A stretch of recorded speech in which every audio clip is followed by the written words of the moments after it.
اعوذ باللہ من الشیطان الرجیم بسم اللہ الرحمن الرحیم ان اولى الناس بابراہیم للذین اتبعوه الی آخرہ۔ تحقیق زیادہ قریب لوگوں میں ابراہیم علیہ السلام کے البتہ وہ ہیں کہ جنہوں نے پیروی کی۔ اس آیت سے معلوم ہوا کہ پیغمبر کا قرب ان کی اتباع سے حاصل ہوتا ہے، نہ کہ محض ان کی اولاد ہونے سے۔ دیکھو، بعض اہل کتاب حضرت ابراہیم علیہ السلام کی اولاد میں تھے اور بعض مؤمن ان کی اولاد میں نہیں ہیں، مگر قرآن عظیم نے ان کے متبعین اور اہل ایمان کو ان کا قریبی قرار دیا اور فرمایا کہ ان اولی الناس بابراہیم للذین اتبعوه۔ تحقیق زیادہ قریب لوگوں میں ابراہیم علیہ السلام کے وہ ہیں کہ جنہوں نے ان کی اتباع کی۔ وَهَذَا النَّبِيُّ وَالَّذِينَ آمَنُوا، اور یہ نبی یعنی جناب محمد مصطفیٰ صلی اللہ علیہ وسلم اور ایمان والے۔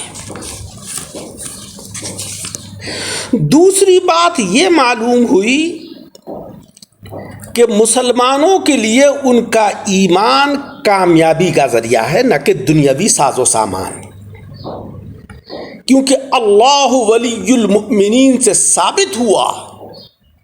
اس کا مطلب ہے اللہ ایمان والوں کا مددگار ہے، ایمان والوں کا والی ہے۔ لہذا ہمیں یہ چاہیے کہ ہم ترقی حاصل کرنے کے لیے اپنے عقائد کو درست کریں اور اپنے اعمال کی اصلاح کریں۔ تیسری بات ہمیں یہ پتہ چلی کہ حضرات صحابہ کرام رضی اللہ تعالی عنہم گمراہ نہیں تھے۔ دیکھو، مولا رب العزت نے ان کے ورغلانے والوں کو ان کی گمراہی سے مایوس کر دیا۔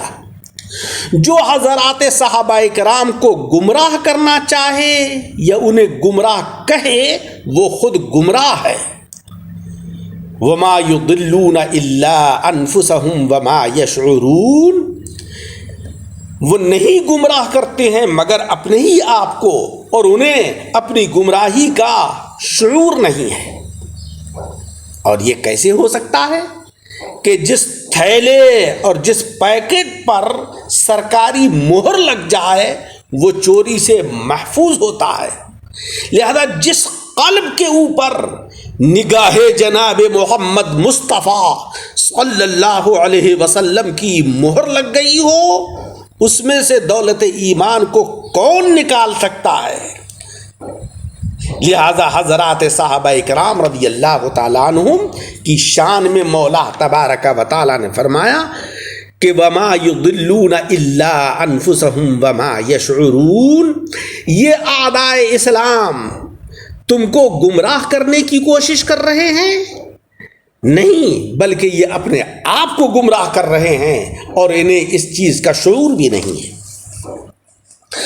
پانچویں بات ہمیں یہ معلوم ہوئی کہ جسمانی قرب تو قرب مکانی اور قرب زمانی یا رشتہ داری کے قرب سے حاصل ہوتا ہے، مگر روحانی قرب ان تمام سے بے نیاز ہے۔ وہ یعنی روحانی قرب صرف اتباع رسول سے میسر ہوتا ہے۔ دیکھو، حضرت ابراہیم علیہ السلام کے ہم زمانہ اور ہم وطن ان سے قریب نہیں ہوئے، مگر قیامت تک ایمان والے ان سے قریب ہیں، اگرچہ زمان و مکان میں ان سے بہت دور ہیں۔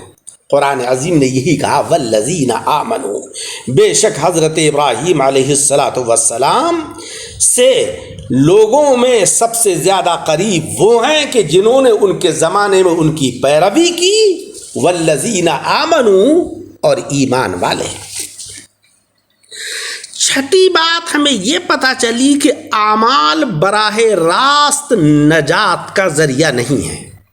کوئی یہ تصور کر لے کہ ہم نیک کام کر رہے ہیں تو ہماری نجات ہو جائے گی، تو وہ یہ سمجھ لے کہ اعمال براہ راست نجات کا ذریعہ نہیں ہے، ورنہ شیطان نجات پا جاتا کیونکہ وہ تو بہت بڑا عابد تھا، بلکہ اعمال صالحہ قرب پیغمبر کا ذریعہ ہیں، اور قرب پیغمبر قرب رب تبارک و تعالیٰ کا وسیلہ ہے، اور قرب خدا رحمت و مغفرت کا ذریعہ ہے۔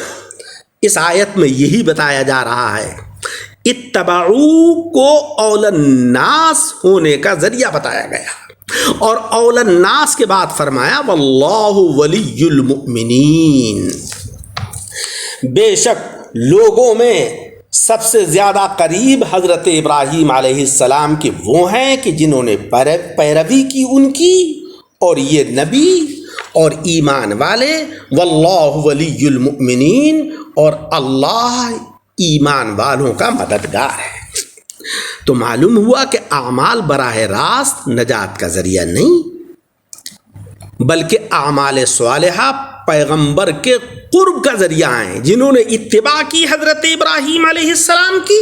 قرآن عظیم نے بتایا کہ وہی حضرت ابراہیم علیہ السلام کے زیادہ قریب ہیں، اور قرب پیغمبر قرب خدا کا ذریعہ، اور جو اللہ تبارک و تعالیٰ سے قریب ہو جائے رحمت و مغفرت اس کے لیے ہے۔ مولا جل شانہ و عم نوالہ نے جو سب سے بڑی خوشخبری ہمیں عطا فرمائی ہے وہ ہے واللہ ولی المؤمنین، ایمان والوں کا مددگار اللہ جل شانہ و عم نوالہ ہے۔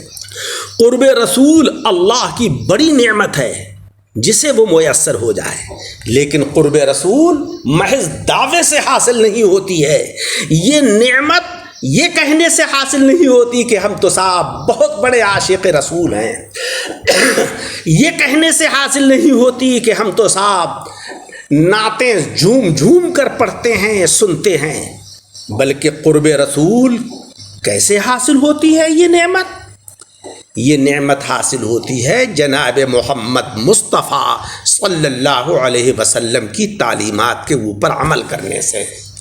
تعلیمات کے اوپر عمل کرنا محض 5 وقت کی نمازیں پڑھنا ہی نہیں ہے، محض روزے رکھنا ہی نہیں ہے، حج اور زکوٰۃ کی ادائیگی ہی نہیں ہے، بلکہ یہ تو حقوق اللہ ہیں۔ قرب رسول جب حاصل ہوگا کہ جب ہم جناب خاتم النبیین اشرف المرسلین محمد مصطفیٰ صلی اللہ علیہ وسلم کی تعلیمات کے اوپر زندگی کے جملہ معاملات کے اندر تمام امور کے اوپر عمل کریں گے۔ اللہ تبارک و تعالی ہمیں عمل کی توفیق عطا فرمائے، آمین بجاہ النبی الکریم۔